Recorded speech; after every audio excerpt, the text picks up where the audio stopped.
I have learned through the media that the committee is scheduled, I was writing to the Honorable Abdu Katuntu, salient matters concerning the parliamentary probe into the closure of Greenland Bank and other defunct commercial banks.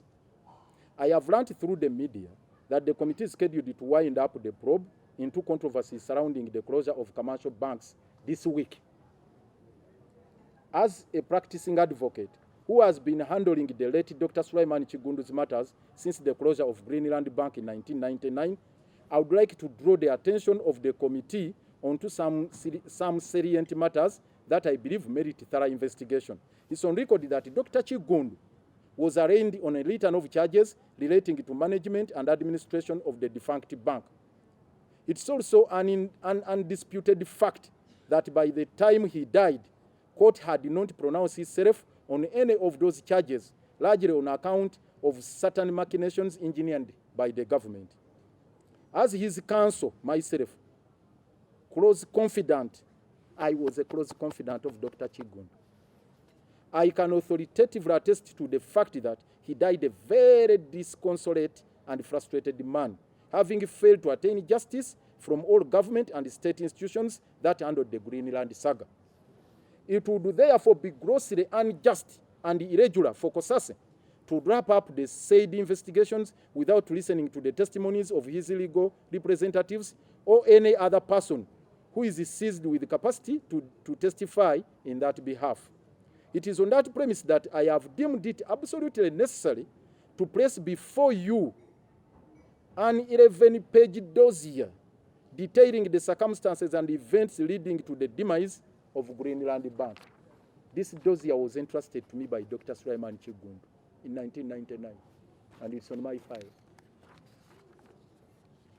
This statement was authored and written by the late Dr. Sulaiman Chigundu himself and constituted the thrust of his defense, which he read out verbatim before the Buganda Road Magistrate Court, where he was accused of running down Greenland Bank.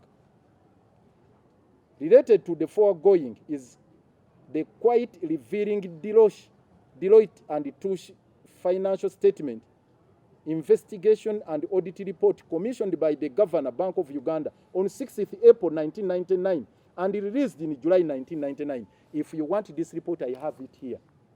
I can also give it to you, the audit report.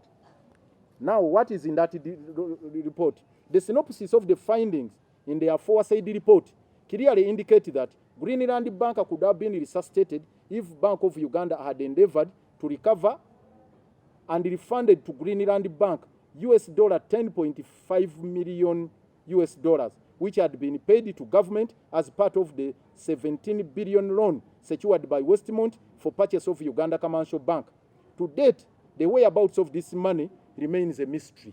10, that was the bank saying that the report, Deloitte and Touche, that if Bank of Uganda had remitted $10 million, the bank could be resuscitated against this background of 17 billion loan secured by the Westmont. The audit report, though made stunning findings and revelations that part of the said money was disbursed to different individuals and entities under mysterious circumstances. That money, this is what the report says. I have it here. And you people fear to report this. But you captured this. I have this report, which indicates who received this money, which was meant to resuscitate the bank, to make Chigundu's bank recover. Who took it? I wrote it here. Number 1. Should I read the names? Number 1, the entire include Charles Imbire,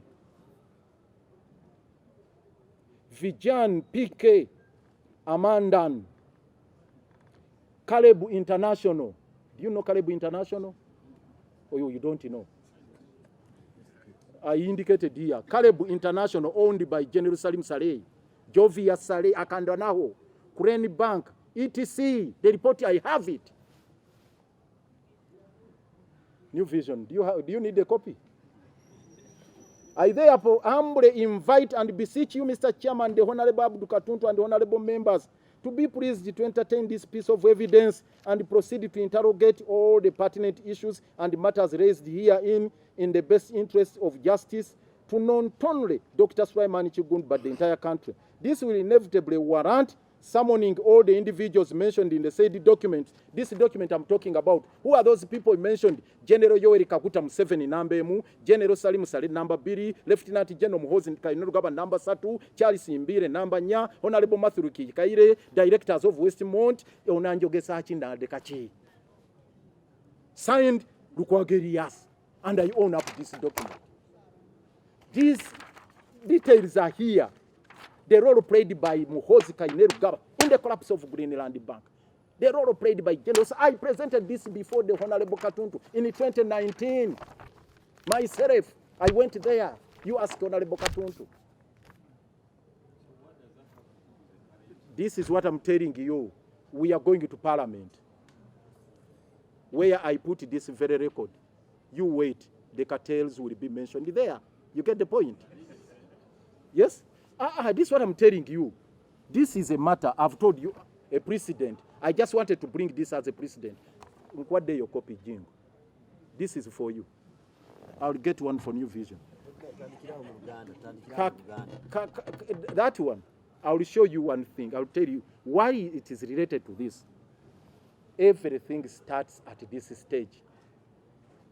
They are cartels. You compile the necessary reports. We are compiling everything, we have it. We are going to present this information to at least the person purporting to sell land is mentioned. Didn't you hear the name of Bosco Muonge?